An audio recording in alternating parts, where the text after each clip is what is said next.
वक्फ amendment के खिलाफ कर्नाटक में एक और अजीम शान एहतजाज। शहर मंगलुरु में बड़े पैमाने पर एहतजाज का इनेकाद अमल में आया। यहां तमाम मसलक और मजहब के लोग इसमें शरीक रहे। मुसलमानों की तरफ से मुनक्किदा ये प्रोग्राम काफ़ी काबिल तारीफ है। इसमें तादाद लोगों की देखते ही बन रही थी। इसमें मशहूर मारूफ आलिम दीन A.P. अबू बकर मुस्लियार और E.K. अबू बकर मुस्लियार ने अपने इख्तलाफात को बालाए ताक रखकर इस एहतजाज का समर्थन किया था। इसमें उडुपी के काजी और मंगलुरु के काजी का भी साथ रहा। वक्फ बोर्ड के साबिक चेयरमैन मौलाना शाफी सादी के निगरानी में मुनक्किदा इस अजीम शान एहतजाज में बड़ी तादाद में लोग शरीक हुए। देखिए किस तरह से इंसानी सरों का समंदर देखने को मिल रहा है। यह एहतजाज हिंदुस्तान की तारीख में बड़े एहतजाज में दर्ज हो चुका है। देखिए किस तरह से यहाँ लोग वक्फ के खिलाफ अपनी नाराज़गी का इजहार कर रहे हैं और तमाम उलमा इकराम का, तमाम इसमें आए हुए मेहमानों का एक ही नारा था, वक्फ अमेंडमेंट को ख़त्म करें।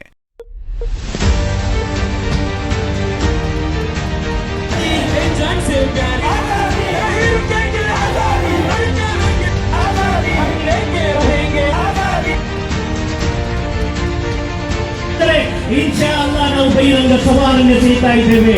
ಇಷ್ಟರ ತನಕ ಯಾವ ಹಿಂದೂಗಳ ಆಸ್ತಿಯನ್ನು, ಯಾವ ರೈತರ ಹಕ್ಕಿಯನ್ನು ಕರ್ನಾಟಕ ರಾಜ್ಯ ವಕ್ಫ್ ಮಂಡಳಿ ಮುಟ್ಟಿಲ್ಲ. ಈ ಹೋರಾಟ ನಿಲ್ಲುವುದಿಲ್ಲ. ಎಷ್ಟು ತನಕ ನಿಲ್ಲುವುದಿಲ್ಲ? ಈ ಭಾರತವಾಗುವ ತನಕ ನೀವು ಈ ಅವಸರದಲ್ಲಿ ತಿಳಿಯಬೇಕು.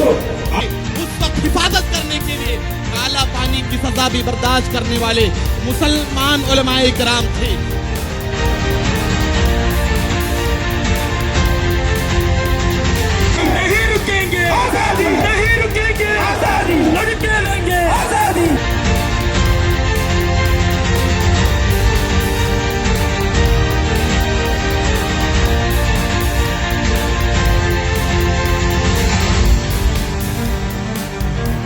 ಎಷ್ಟು ನಮ್ಮನ್ನು ಹೊಡೆದರೂ ಕೂಡ ಮತ್ತೆ ನಾವು ಎದ್ದು ನಿಲ್ಲುತ್ತೇವೆ ಅನ್ನೋದನ್ನು ಕೂಡ ಈ ಸಂದರ್ಭದಲ್ಲಿ ನಾವು ನೆನಪಿಸ್ತಾ ಇದ್ದೇವೆ.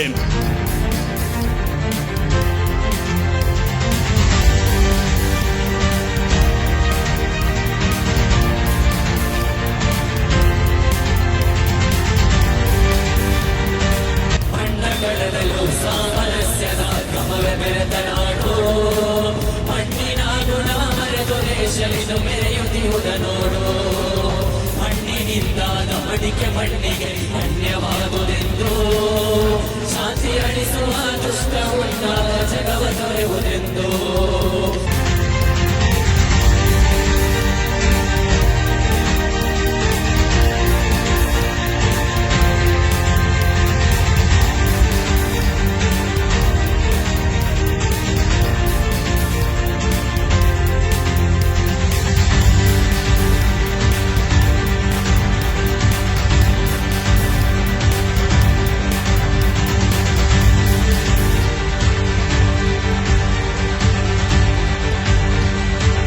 ಭಾರತೀಯ ನಾಗರಿಕ ಪ್ರಜೆಗಳಾದ ನಾವು ಭವ್ಯ ಭಾರತದ ಬಲಿಷ್ಠ ಸಂವಿಧಾನವನ್ನು ತಪ್ಪದೆ ಪಾಲಿಸುವವರು ಮತ್ತು ಅದನ್ನು ರಕ್ಷಿಸುವ ಜವಾಬ್ದಾರಿ ಉಳ್ಳವರಾಗಿರುತ್ತೇವೆ.